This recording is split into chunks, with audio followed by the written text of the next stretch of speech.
tudo bem com vocês? Bom, dia de testemunho e dessa vez o testemunho, quem vai estar contando pra gente é a irmã Jaque Cardoso.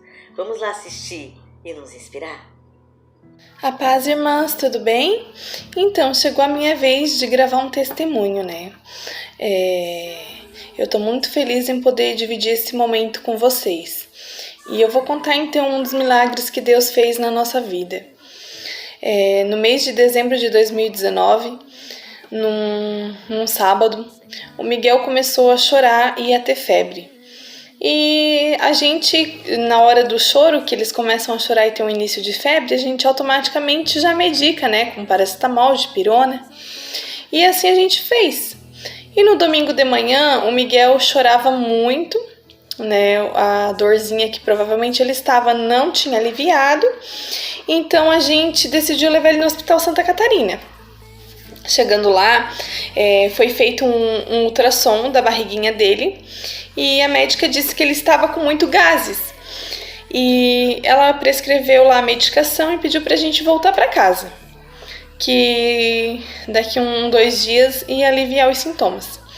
Só que quando chegou no domingo à tarde, o Miguel ele começou a chorar muito mais, ele gritava, ele esperneava de dor e a gente não sabia mais o que fazer, porque o choro dele era tão intenso, né, e que a gente começou a ficar desesperado.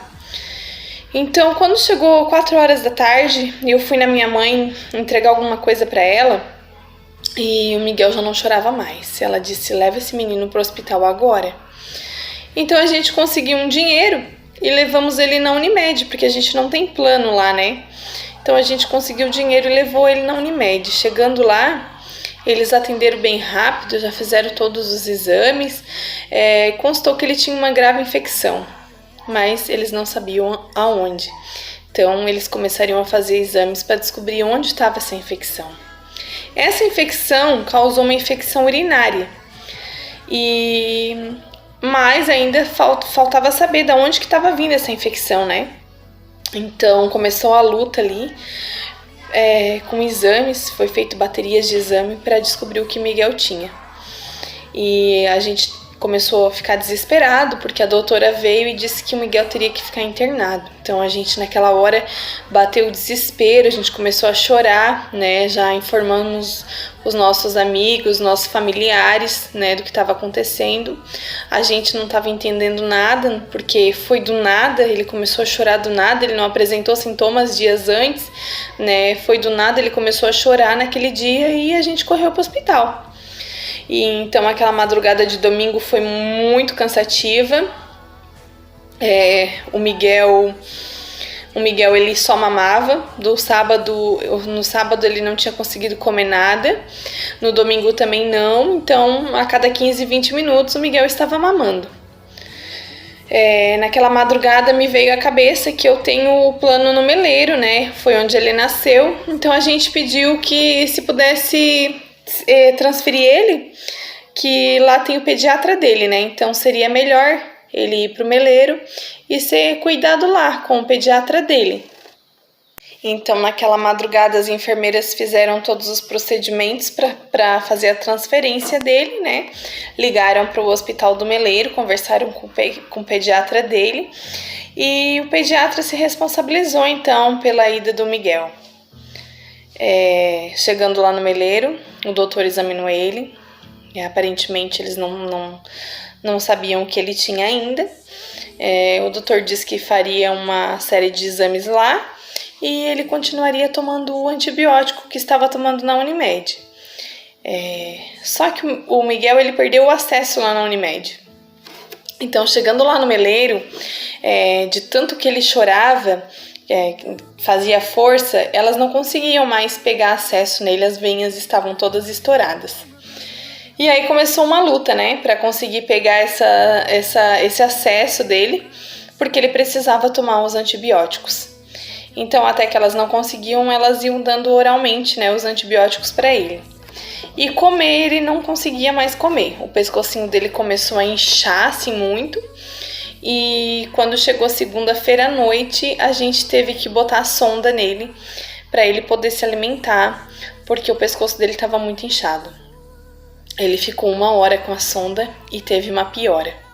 Tinha horas que a gente olhava para ele e parecia que o Miguel ia morrer, porque, gente, ele estava muito mal, ele estava muito fraquinho, ele estava muito branco, ele não ria, ele não brincava, ele olhava pra gente e a lágrima escorria.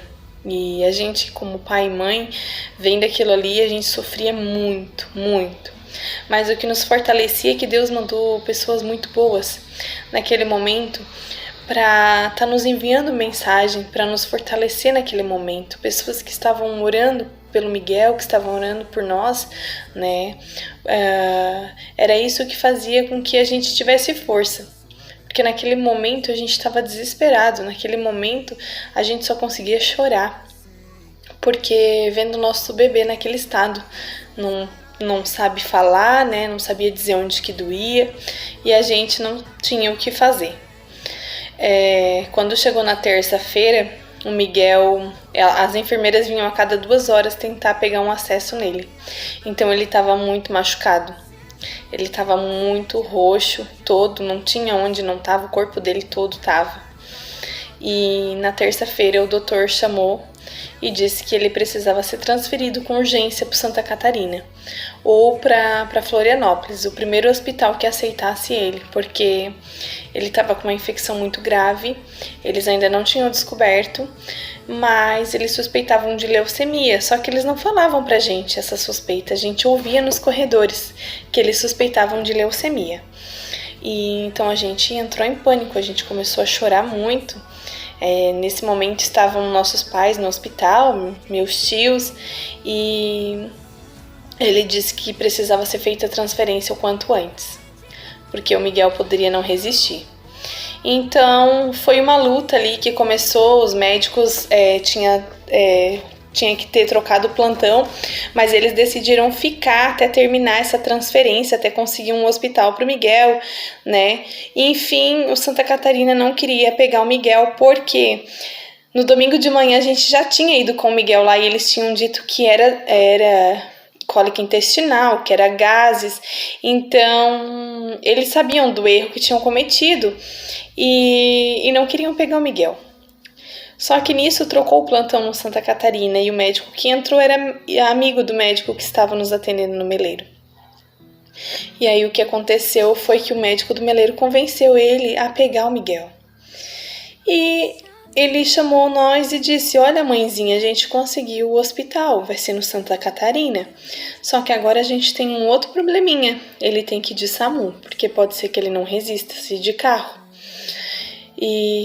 Só que o SAMU, mãezinha, vai levar ele só com acesso. Se ele chegar aqui e o Miguel não tiver com acesso, eles não vão levar. E aí, nesse momento, eu comecei a chorar muito. Ele disse que eu sei que não é fácil de ver o filho da gente nessa situação. A gente também tem filho, trocou o plantão, nós estamos aqui para te ajudar. Só que você vai ter que ser forte e deixar as enfermeiras pegar o acesso nele. E nisso, gente, eu não tinha mais forças, eu comecei a chorar muito. Fui pro quarto, contei pros nossos familiares e a minha mãe agarrou no Miguel e disse que elas não iam furar mais. E nisso eu virei as costas, fui lá pra baixo porque eu tava chorando muito, eu tava muito nervosa, em saber que eu poderia perder meu filho a qualquer momento, né? Então, a minha mãe ficou com o Miguel e não deixou as enfermeiras furarem mais ele. Ela disse que se ele chegasse lá e não quisesse levar, a gente dava um jeito. E a gente foi orar, né? Para que então que acontecesse um milagre ali e que os socorristas levassem ele sem acesso. E chegaram ali e viram o Miguel, eles estavam em 3 e falaram que só poderiam levar o Miguel com acesso. Só que aí um deles foi examinar o Miguel e viu que não tinha mais condições de o Miguel ter um acesso, ele teria que fazer um acesso central. Para fazer um acesso central, ele precisava chegar no Santa Catarina. E aí ele disse que se responsabilizava, né, pelo que acontecesse ou pelas reclamações depois, mas ele levaria aquela criança assim mesmo. Então, nós embarcamos no SAMU e fomos para Santa Catarina. Chegando lá, foi feita uma bateria de exames no Miguel, novamente, né? Ele já não tinha mais condições de fazer exames, foi tirado muito sangue para fazer exame, mas era necessário. E aí, então, a enfermeira disse que ele ficaria sem comer até da meia-noite até as 9h30 da manhã para colocar o acesso central, sendo que o Miguel só estava mamando. Eu estava muito fraca, estava muito debilitada porque ele estava mamando bastante. Eu estava cansada porque eu não estava dormindo. E eu sabia que lá no Santa Catarina meu esposo não poderia ficar comigo. Então essa foi a parte que mais pesou para mim. Mas naquela noite ele convenceu a enfermeira-chefe a deixar ele ficar porque o Miguel só mamava. Era um caso que não tinha, né? Que não é todos os dias que tem casos assim. Então ela liberou naquela noite ele ficar com o Miguel. No outro dia eles chegaram 11h30 para botar o acesso central nele.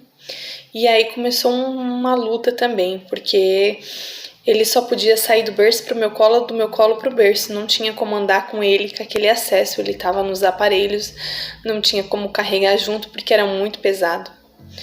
E aí tinha horas que o Miguel se passava, tinha que chamar as enfermeiras correndo, elas tinham que vir tirar ele daqueles aparelhos, levar para outra sala, né, desobstruir o nariz dele, tinha que aspirar, então aquilo ali era muito triste, eu não conseguia mais tá ali vendo aquela situação. E aí na quarta-feira veio o exame dele, que ele teria que fazer uma transfusão de sangue, porque ele perdeu muito sangue. Nessas tiradas para fazer exames, o Miguel ficou sem sangue, então ele precisava urgente da transfusão. E aí elas foram ver se tinham sangue compatível ou precisaria de um doador. Graças a Deus, conseguiram um doador. E quarta-feira à noite chegaram para fazer a transfusão no Miguel. E ocorreu tudo bem na transfusão.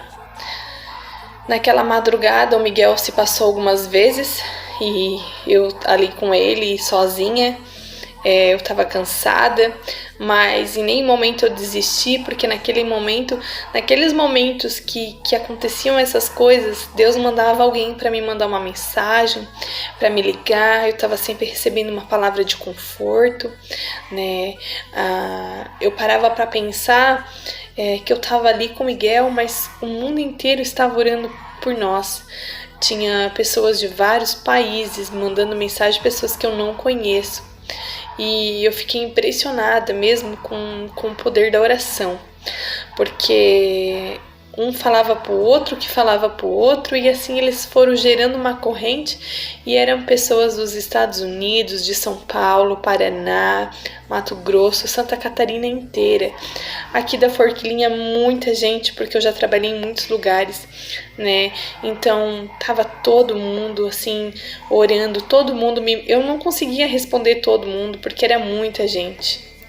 Eu me emociono em falar isso porque eram pessoas católicas, evangélicas, não tinha naquele momento, estavam todos em oração pelo Miguel, em oração para que eu fosse fortalecida. E eu precisava muito naquele momento. Então, eu orei a Deus na sexta-feira de manhã e falei para ele: Senhor, eu quero ir embora. Eu não aguento mais ficar nesse hospital, Senhor. Eu não tenho mais forças, Deus. Eu não tenho mais forças para ficar aqui vendo meu filho nesse estado. E eu sei que se ele continuar aqui, ele vai morrer do jeito que ele tá. Então me manda um sinal, Senhor, que eu posso sair desse hospital. Que é a tua vontade, que seja feita a tua vontade. Me mostra, Senhor. Eu entrego tudo nas tuas mãos, as minhas preocupações. Eu entrego a vida do Miguel. Naquele dia veio uma enfermeira e falou pra mim assim... tava eu e meu esposo, ela disse: mãezinha, eu sei o sofrimento de vocês e tem um médico que pode curar o Miguel, eu vou passar o número dele e vocês mandam uma mensagem que ele vai atender, e eu tenho certeza que o Miguel vai ser curado por ele. Então assim, só que vocês vão ter que tirar o Miguel do hospital. Daí eu perguntei pra ela: você como mãe, se fosse o seu filho, vendo ele na situação que tá o Miguel agora, tudo que ele tá passando aqui nesse hospital, as enfermeiras fazendo coisas erradas que não era pra fazer, você tiraria seu filho daqui? Ela, sim, eu já tinha tirado. Naquele momento ali, eu me enchi de esperança. O meu esposo já mandou a mensagem para o doutor, ele respondeu. O meu esposo mandou um videozinho gravando como é que estava o estado do Miguel e pelo vídeo o doutor disse o que ele tinha. Ele tem tal coisa. Pode me trazer ele aqui que eu consulto ele e ele vai melhorar. Mas tire ele do hospital. Então, isso era na sexta-feira. Eu disse pro meu esposo, eu vou passar a noite aqui e amanhã a gente vai para casa. E aí meu esposo foi para casa na sexta-feira, mais cedinho, tomou um banho, comeu, dormiu mais cedo, porque no sábado ele queria estar bem cedinho lá. E aí foi uma noite muito turbulenta, o Miguel estava passando muito mal, várias vezes eu tive que chamar as enfermeiras para fazer aspiração nele. E aí ele não conseguia dormir, a cada 5 minutos eu tinha que estar com o Miguel no colo, né? E eu sentia muito forte uma presença atrás de mim, eu tava o tempo todo olhando para trás e sentindo uns calafrios e me sentindo mal. Eu liguei pro meu esposo 2 horas da manhã e falei para ele o que eu estava sentindo, né? Eu recebi uma mensagem de que naquele momento estava sendo feita uma cirurgia espiritual no Miguel, sem o meu consentimento. E o meu esposo disse, vamos orar. Ele orou aqui de casa e eu orei lá do hospital. Nós oramos juntos. E aí ele voltou a dormir, porque ele tinha que estar bem cedinho no hospital. E eu passei aquela noite ali acordada, porque eu não conseguia dormir, enfim. Eu estava muito cansada, eu cheguei no meu limite naquele dia. Eu não tinha mais forças. Eu tava cansada, eu tava com fome, eu tava com sono, eu tava preocupada, era uma mistura de sentimentos que não tem como explicar. E eu só queria ir pra minha casa, era tudo que eu queria ir pra minha casa com meu filho. E aí então, sábado de manhã meu esposo chegou e eu falei pra ele, vamos embora. Ele assim, tem certeza? Eu falei, tenho. Eu tenho porque eu entreguei tudo nas mãos de Deus. E Deus podia ter permitido que o Miguel morresse no parto, porque né, meu parto era de risco. O Miguel corria riscos. Depois que ele nasceu, ele corria risco de vida. E ele corria risco de morrer. E ele nasceu com 2 cistos no rim esquerdo. Talvez precisasse de uma cirurgia, mas Deus não permitiu isso. Então eu entreguei tudo nas mãos do Senhor. E eu sei que Ele vai cuidar do Miguel. Então a gente pegou as coisas e fomos pro carro. Saindo daquele hospital, o Miguel deu um sorriso. A gente embarcou no carro, veio embora com o Miguel rindo, brincando com a gente. Chegamos em casa chorando de alegria. A gente foi comer alguma coisa rapidinho porque ele tinha médico, né? Aquele doutor que a gente marcou, estava esperando ele há 1 hora. Então ele sentou na mesa e viu a gente comendo, ele quis comer. Ele comeu mamão. Ele comeu aquele mamão com tanta vontade e a gente estava chorando muito de alegria naquela hora, mandando foto para os amigos, dando glória a Deus naquele momento, porque a gente estava sentindo muita gratidão naquele momento, né? A gente estava vendo Deus trabalhar. A gente estava vendo do que Deus é capaz de fazer quando a gente permite que Ele trabalhe. E a gente levou ele nesse doutor e o Miguel. Então a gente chegou lá no médico, o Miguel já estava rindo, ele já estava um pouquinho melhor. O doutor prescreveu as medicações, né? Disse pra gente não sair de casa por uns 15 dias, não receber visitas, higienizar bem a casa. E então a gente voltou para casa. Fizemos tudo o que o doutor falou. Passamos o Natal, o Ano Novo em casa com nossos filhos, né? O Miguel ele foi melhorando dia após dia e graças a Deus ele não apresentou mais nenhum sintoma, ele não precisou mais ser hospitalizado e ele começou a comer, começou a ficar mais fortinho e graças a Deus ele foi curado, para a honra e glória do Senhor Jesus. Eu acredito que Deus permitiu que eu passasse por esse momento, porque no início eu dizia que eu confiava em Deus, que eu entregava tudo nas mãos dele, mas eu não deixava Deus trabalhar. né? Eu ficava me preocupando, né, com as coisas do mundo, eu me preocupava com o que os médicos falavam, com os boatos das enfermeiras, eu não confiava 100% em Deus, né? Eu tinha medo de perder o Miguel, eu tinha medo que ele tivesse com uma doença grave. Eu não me entreguei 100% nas mãos de Deus. E naquela sexta-feira, quando eu dobrei o meu joelho e eu orei a Deus e disse: Senhor, eu entrego tudo em tuas mãos, as minhas preocupações, as minhas ansiedades. Eu te entrego a vida do Miguel, Senhor, em tuas mãos, para que o Senhor venha trabalhar e que o Senhor venha fazer a tua vontade, não a minha. Naquele momento, Deus escutou minha oração e começou a trabalhar. Ele queria me mostrar que é no tempo dele e não no meu, né? E que eu tenho que confiar e deixar ele trabalhar, que é tudo no tempo dele. E eu tava querendo no meu tempo, eu tava querendo tal dia, eu queria que o Miguel estivesse bem. E não era assim que funcionava, né? Com Deus é no tempo dele. Ele vai trabalhar, ele vai agir, mas no tempo dele. A gente tem que aprender a esperar e confiar nele. E eu entendi isso, eu entendi que eu não estava deixando Deus trabalhar, não estava deixando Deus agir. E naquele momento, os meus olhos foram abertos e eu senti um grande alívio.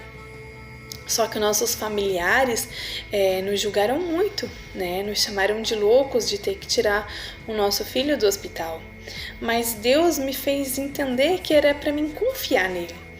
E eu confiei em Deus. Eu confiei em Deus e tirei meu filho do hospital, porque eu sabia que Deus ia curar ele. Porque o que estava matando ele era aquele hospital. Deus abriu meus olhos, a minha mente, e eu não tive medo de tirar ele do hospital. Naquele dia eu senti muita paz, uma leveza muito grande, porque eu sabia que era de Deus. Então, como Deus curou o Miguel, como Deus trabalhou na vida do Miguel, Ele pode trabalhar na sua vida também. Basta a gente confiar e esperar o tempo dele, que no tempo dele tudo se resolve, tudo se ajeita, né? E o poder da oração. A oração, ela tem poder. Foram muitas pessoas orando junto conosco, né, para que o Miguel fosse curado. E para honra e glória do Senhor, eu entrego esse testemunho. Se a vida fosse fácil como a gente quer, se o futuro a gente pudesse... Bom, com o testemunho da Jaque, contando um pouco do que aconteceu com o Miguelzinho e com todos os outros testemunhos que temos visto semanalmente aqui no canal, eu tenho uma coisa para dizer, que está escrita lá no Salmo 136 e no versículo 1. Rendei graças ao Senhor, porque Ele é bom e a sua misericórdia dura para sempre. Obrigado, Senhor, por ter nos alcançado com as tuas misericórdias. Um beijo para vocês e até semana que vem com mais um testemunho aqui no canal. Tchau!